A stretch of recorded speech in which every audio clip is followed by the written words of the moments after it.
It's another Human First AI marketing podcast. I'm your host, Mike Montague at Avenue 9. You can find us at avenue9.com, doing all kinds of contextual engineering and AEO and fun stuff around how to figure out whether AI can save you any time, money, energy in your marketing and sales funnels. I have a special guest this week who is going to talk about how we actually implement AI in our business and how do we check our AI readiness on these projects before we just throw stuff at the wall and see if it sticks. His name is Sebastian Chedal, and he's from Fountain City and TestBox.ai, two companies he helped co-found, and we'll get into that as we go along. But Sebastian, welcome to the show.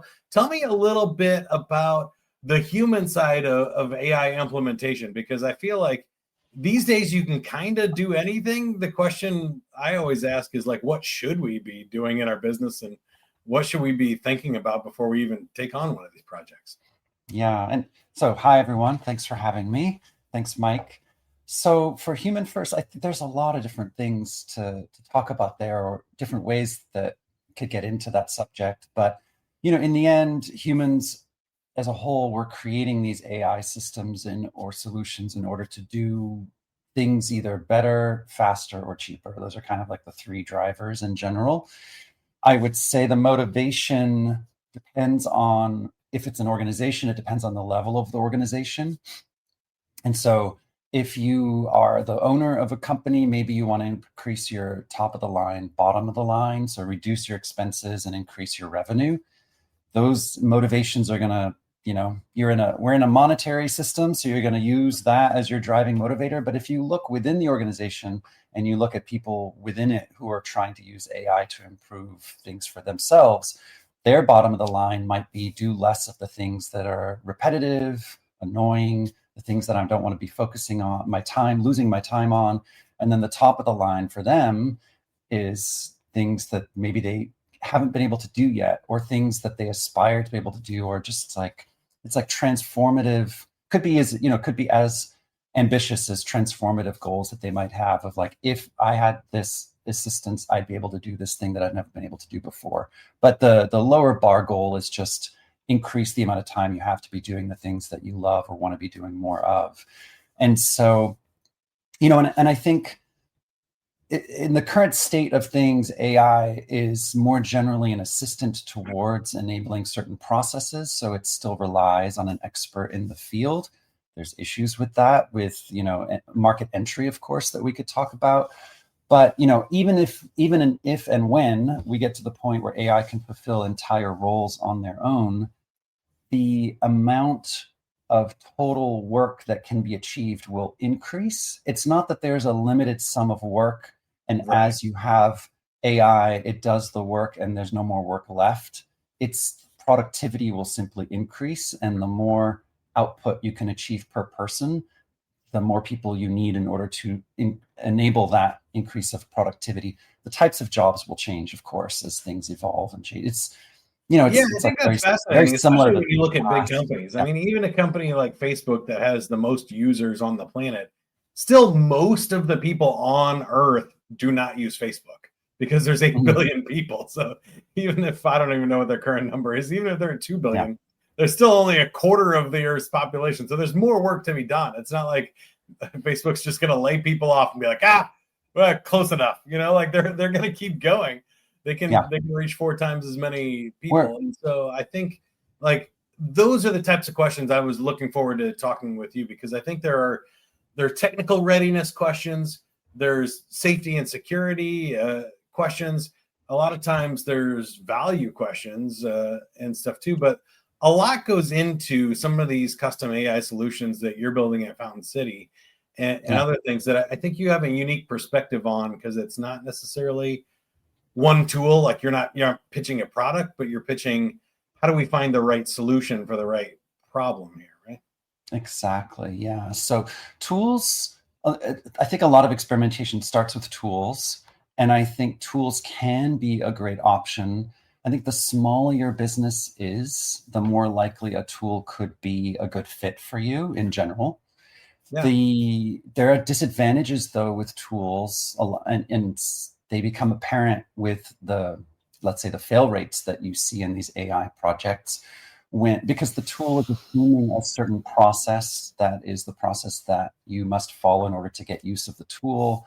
But then does the tool really fit your business?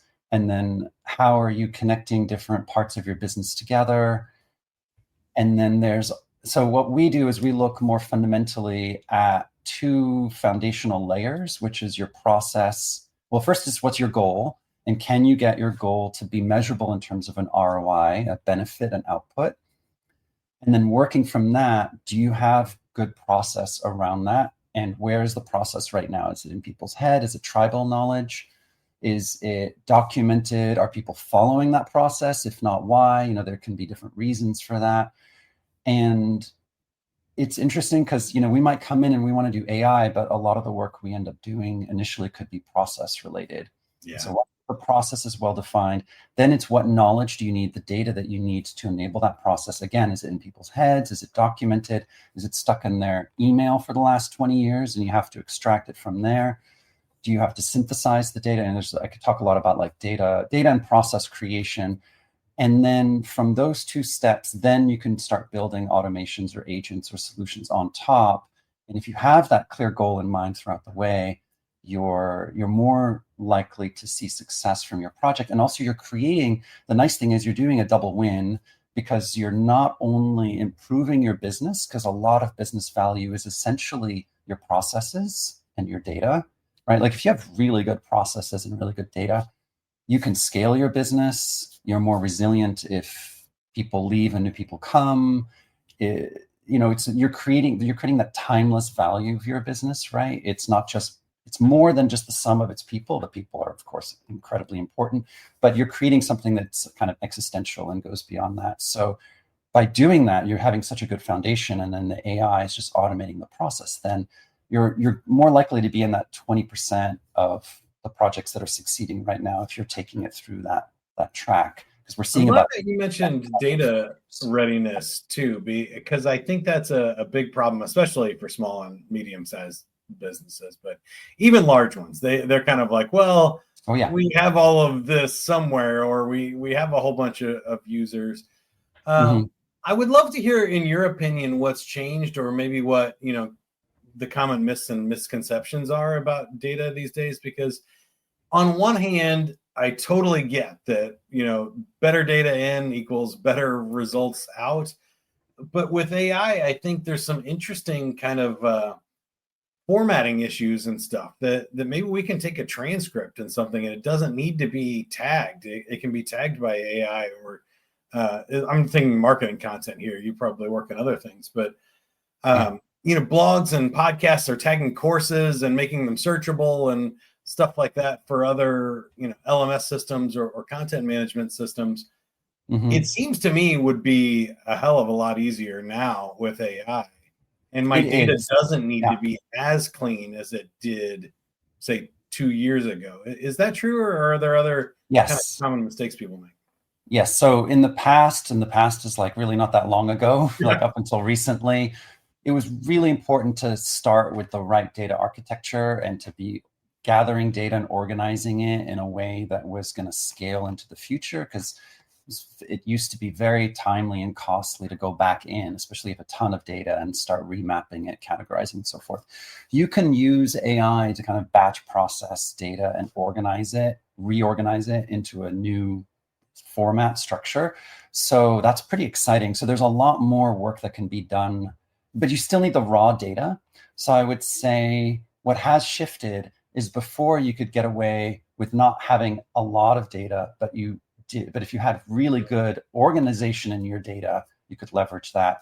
Now the impetus is more on, are you actually recording everything? Are you recording all your calls, all your thoughts? How much is stuck in our heads versus how much is being documented?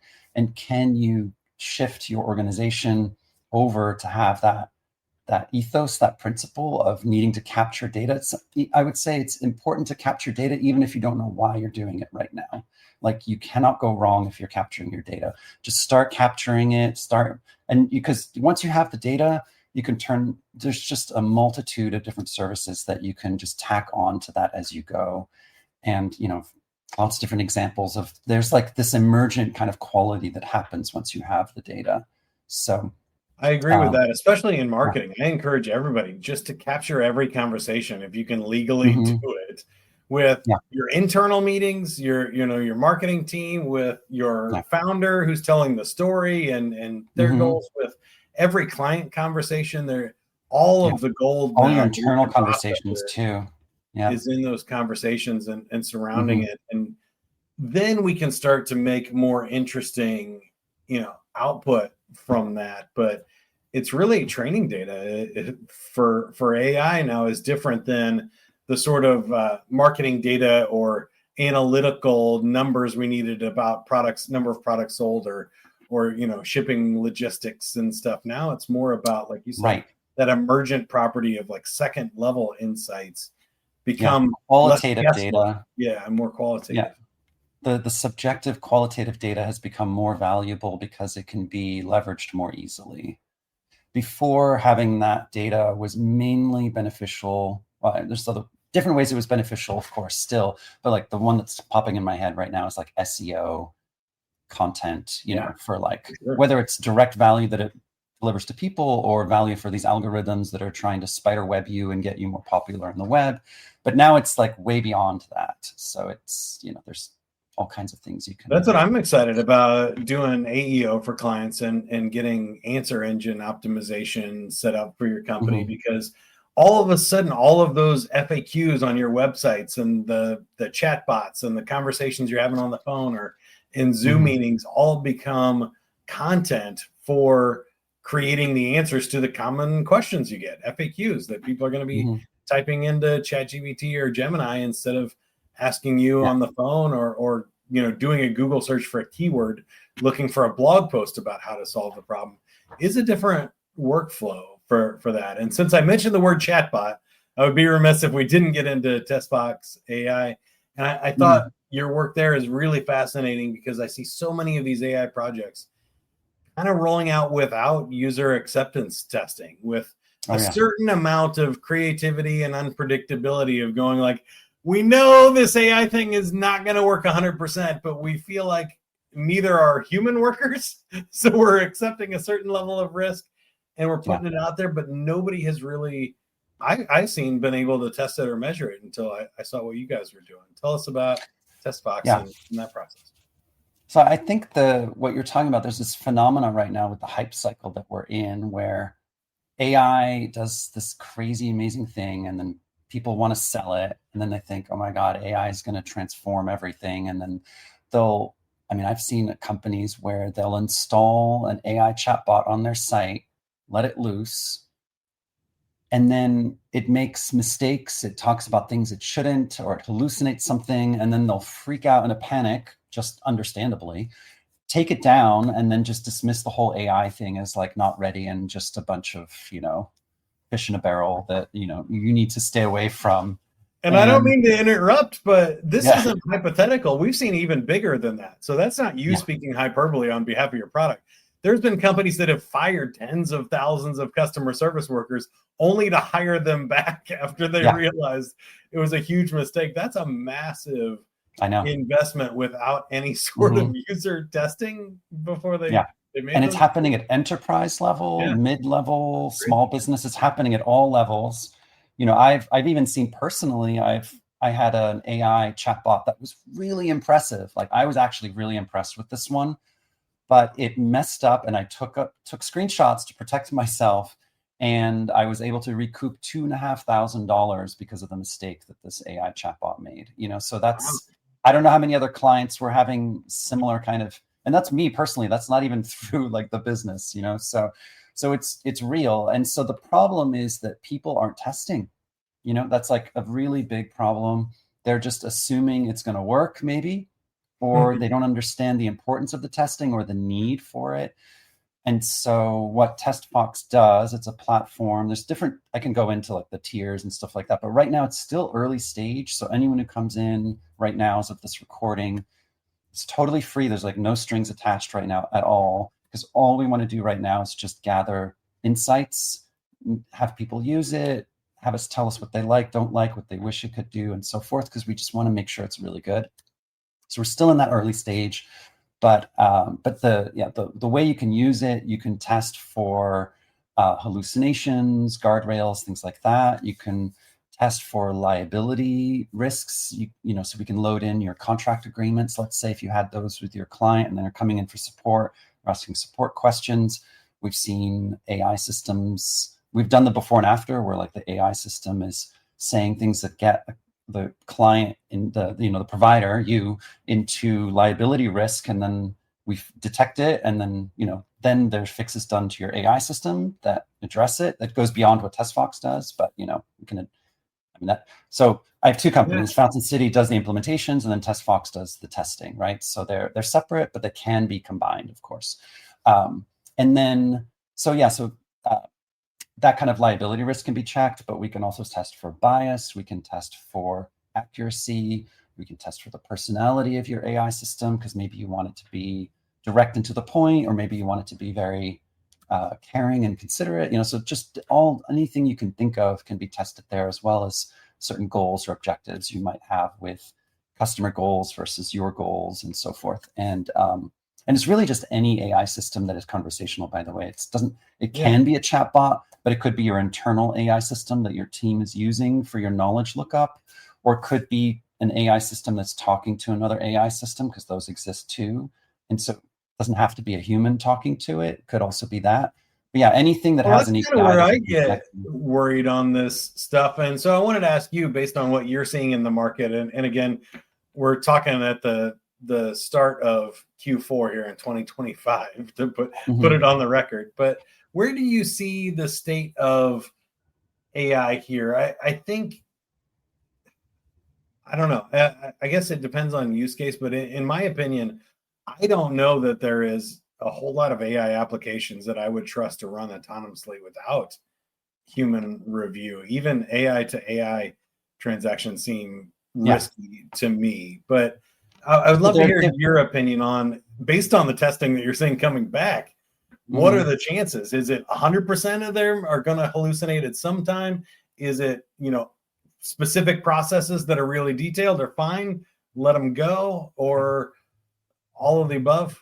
What do you think? Yeah, so there's a lot to talk about there. So first you have to understand your risk, and you have to understand what risks you have that are actually serious or not. And so if you have serious risk areas, then you want to not only test for it, but have the guardrails in place in order to ensure that you don't go off. So let's say you have a bot that's doing something that's really critical. It's talking either about like medical topics or legal topics, or something to do with like their travel booking, something where like you really don't want it to make a mistake.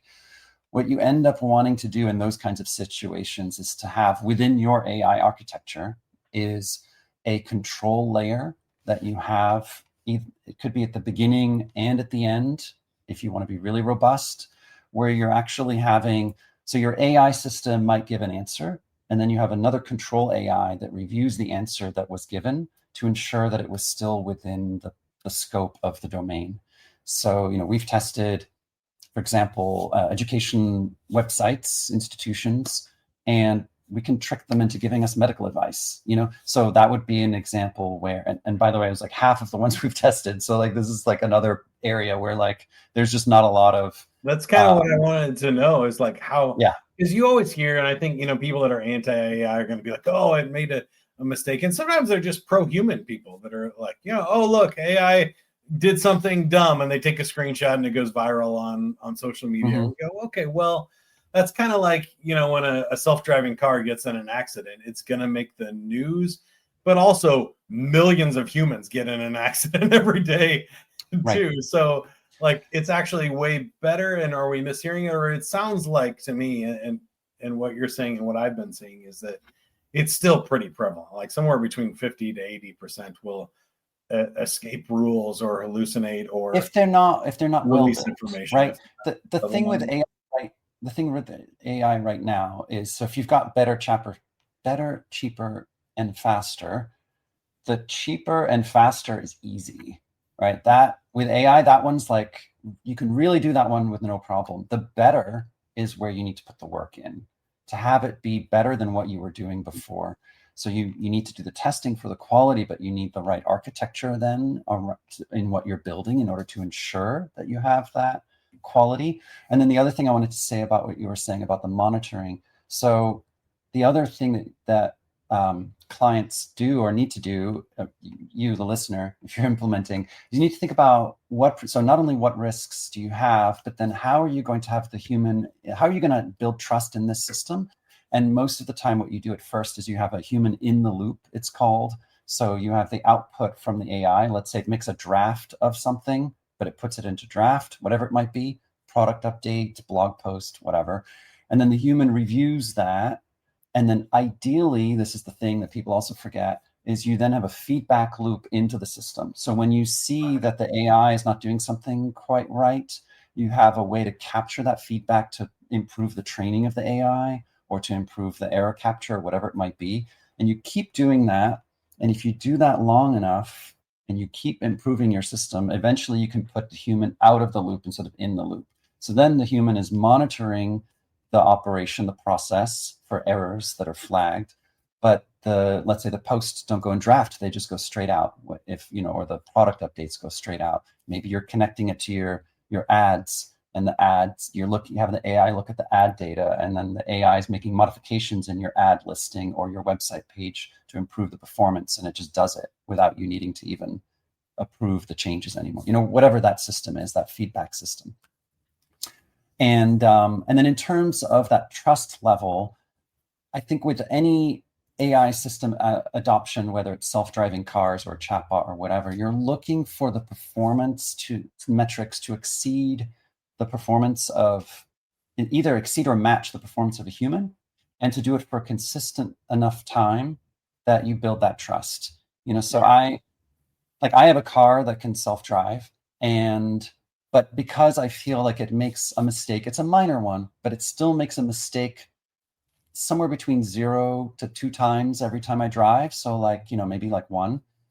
And there's one intersection in particular where it just doesn't understand what to do there. That's not ready for me, but when you get to the point where, and Waymo, I think, published their data, and it's for their self-driving car, and they have really strong metrics right now, and they have a lot of data they've been collecting. And when you can really start proving that not only is this safe, but it's safer than if a human was driving it, that is extreme, and the data is there to back it. It's extremely compelling. When we get to that point where, we're talking about cars now, but when we get to that point where you've got all the EVs out, EVs are just way better than a human driver.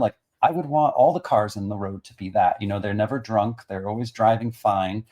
And they're not distracted. Yeah. They're not looking at their phone, doing other things. Yeah. And you don't even need to own it. Theoretically, you don't even need to own a car then, just a subscription to the service. You don't even have to have cars parked on the roads. So now you're just freeing up the roads. You can have more pedestrian space everywhere.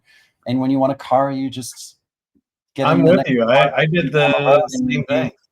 You sit in the back and you're on your laptop or your phone or read a book. You do whatever you want and you just get there, right? It's like the good old days of I used to be in Europe for a while, and trains were a lot more popular there than in the States, but I miss the train sometimes because it's very relaxing to just sit there and not have to think at all about where you're going. You just take in there. You can look out the window. I totally agree. I hope we get there quickly on that. And I found it really fun. I drove halfway across the country with my Tesla on autopilot, and I found it to be a very different experience. You definitely still have to pay attention, but the cognitive load was not as big. When I was driving for 10 or 12 hours for 2 days in a row, it felt noticebly different than if I had done it myself. I definitely use it on long road trips on a freeway but it's still not perfect. I've noticed some. Definitely, you have to be vigilant. Yeah. Definitely, for sure. But going back to, I love the benchmark you gave us. And this is what I always kind of said with websites. When I've designed over 200 websites for people over my career. And I always kind of say that once you feel like it's better than what you currently have, you might as well publish it and then make changes to it, because the website's never done. You're just sort of at a point where it's good enough to publish now. And we're going to make changes. We're going to keep going. But I think as you look at these AI implementations in any part of your business, I like that idea of like, is it currently better than what we're doing? Then let's go, let's monitor, let's give the feedback. And once it can get to running 30, 90 days without any mistakes, then maybe we can start taking some of the, reins off and start loosening the grip. The other thing I wanted to mention with successful implementation is there's two kinds of AI initiatives that are the ones that are the most successful. The ones that fail are when you're trying to use AI in a broad way or a not very tightly defined way.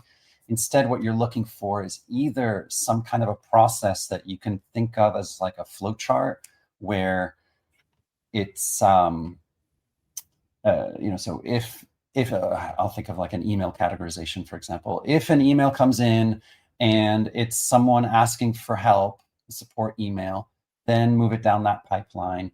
Next, and by the way, splitting logic steps is an important way to increase accuracy as well, as just a tiny tip.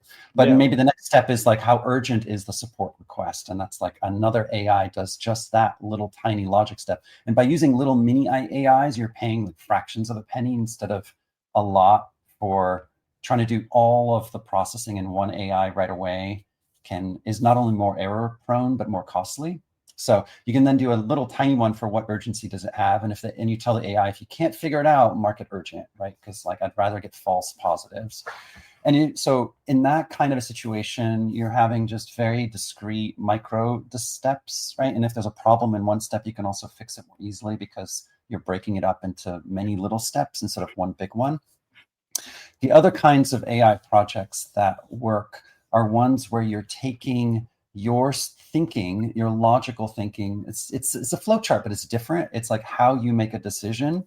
And if you can break that down into another kind of a logic flow chart, like in these conditions, this is when I would lower my price on my website, for example, if you're trying to do like a dynamic pricing thing. And maybe you have like 5 different factors that you take into account. And so you have, and maybe, so if you can document, and it could be also like an onboarding process with clients where you ask them normally 5 questions. Like if you can document that whole process that you do to arrive at your recommendation or decision or what kind of solution you're recommending, that's also a prime candidate for AI. So anything it can be either a logic tree or a workflow process. Those are your best bets to having really good success with your AI. And then, of course, attaching it back to like the ROI. Like if this is going to save you 5 hours a week, and you can get that, so you can quantify that, and then you can translate it back into how much time or money it's going to take you to build it. You're kind of looking for that like sweet spot of like 3 months to 1 year ROI. If you can do it, 2 years maybe, but like not over 2, I would say, if you're trying to do something that complicated, like just wait. If it's going to take more than 2 years to ROI, because things are going to keep getting better. But anything that you can figure out, and if you can do these small little projects too, there can be this emergent quality from it as well, because each of these solutions you build is perpetually going to derive value for you.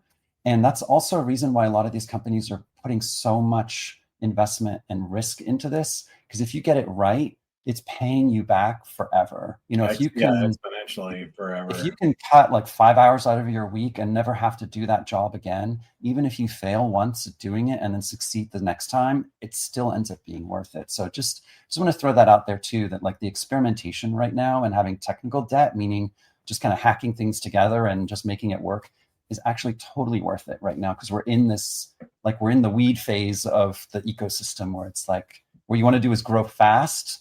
Later, we can worry about growing tall and thick and sturdy like a tree. But right now, the goal is to just kind of make waves and I love the framework you gave to help people make that decision, though. Like, obviously, don't make an investment that's going to kill your business if it doesn't work and stuff. But if it's a small baby test and you can get a great ROI this year, 6 months to a year, great.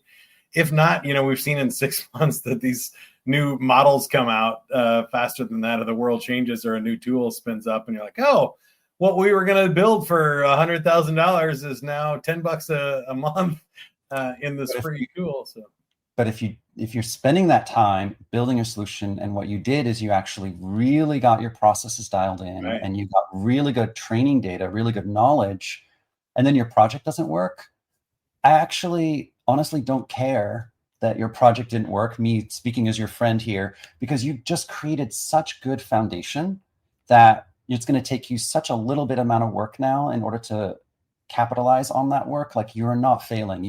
That is like the most important thing you could be doing for your business, is the process and the data. All the services that go on top are actually the least amount of work on that. I agree with you. I think there's a lot of stuff about the little iterations too. I love that you said that, because in marketing, that's the number one mistake I see people make, is they're like, write a whole marketing campaign for me in one prompt, and that's not going to work. But if you break it down to a really small fraction of that, you can get really good output. You can review, you can give it the feedback, and you can move the ball forward, and you can get done what used to take weeks or months in your marketing in an afternoon. And so you're still getting a great ROI. And I know we did on this conversation too. We've been talking to Sebastian Chedal from Fountain City, fountaincity.tech, and testfox.ai.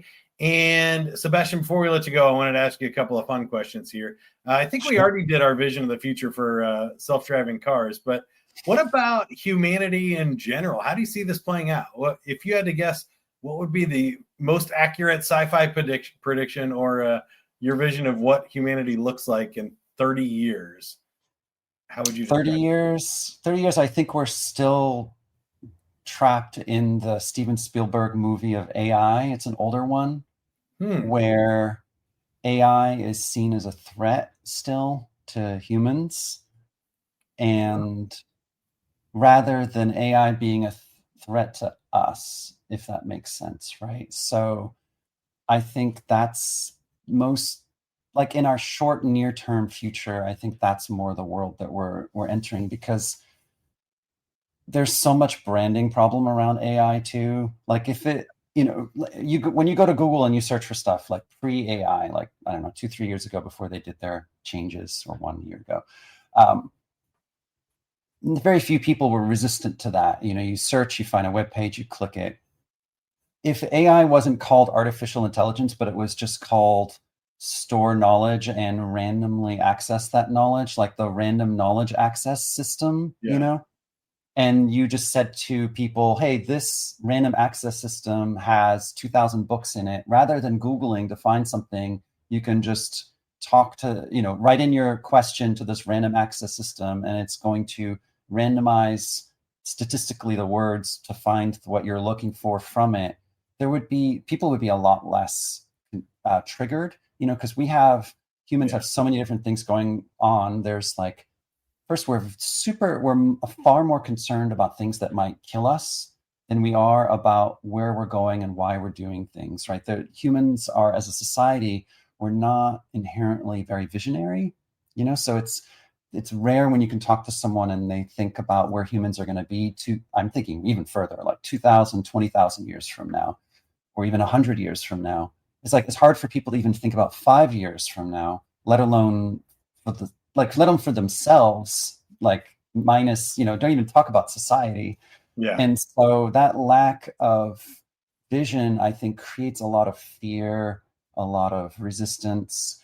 And then there's also this this sense of self-security that's triggered. You're calling it intelligent, so it's making me feel like maybe I'm not intelligent now.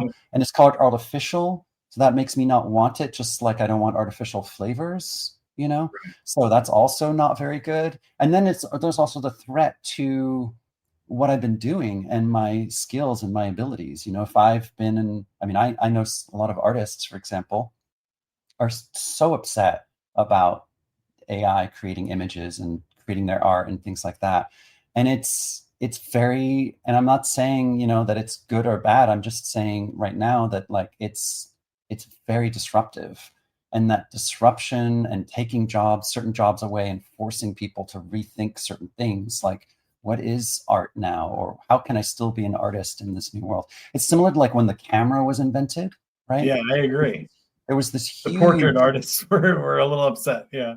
Very upset. And photography was not art, right? Definitely not. It was cheating. It was stealing. It was the devil's work even, right? Some people thought it was diabolical, because you're just capturing the soul on this film.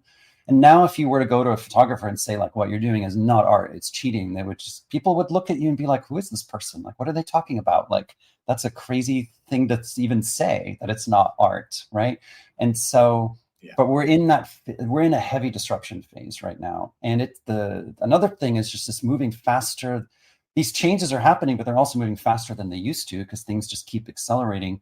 And so humans are pretty good at adapting when there's a generation able to adapt, but things are now happening faster than we exist generationally as well. So you might be born with a Walkman, and then suddenly you have to like rethink everything multiple times, you know, by the time you're 40, 50, 60 now. And it's like, whoa, like, so you might have a career, like study computer science and you get your degree. And right now you're like, why can't I get a job? You know? So, because we're in that phase. I think it's right fascinating. Now. They say, even just on that prediction, and then I'll wrap up and let you tell us more about. Sorry, I can just keep talking, so you got to stop me. Yeah, well, I can on this topic too, because I find it fascinating that they say kids graduating these days will have 9 jobs in their careers, and 7 of them have not been invented yet.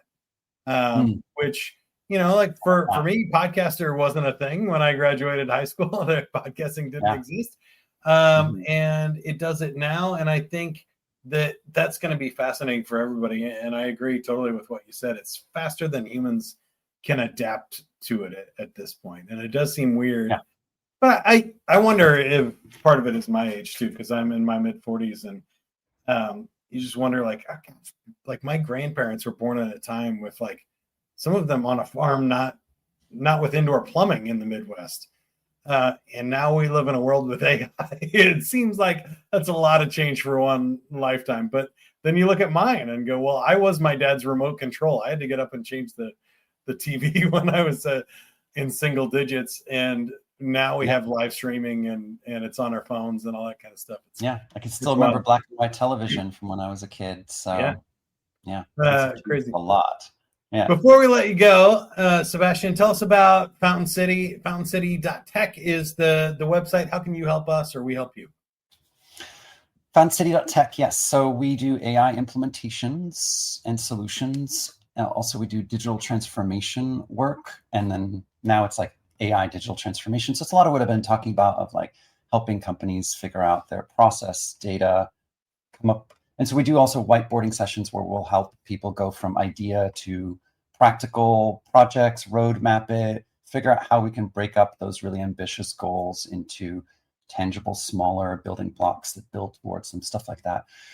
Test box, like I said, we're just looking for people right now who have an AI system they want to have tested. Maybe it's a new one they're making, or maybe it's something that's already been out there that they want to validate. We're helping all different kinds of businesses and people right now with those kinds of needs. And if you want to sign up, just reach out on the website, send a message, and we'll get back to you and set you up an account, and we'll help you build all the test cases and things like that. So, yeah. Thank you so much for the time, insight, great conversation, and lots to think about there. Until next time, if you're looking for help with your marketing specifically and all of those things, how do you punch above your weight, save time, money, and energy in your marketing, use AI, but still get some great human first output, and put your customers first, your employees first, and your brand voice first. That's what we do at Avenue 9, avenue9.com. Keep going. Have fun, everybody. Bye.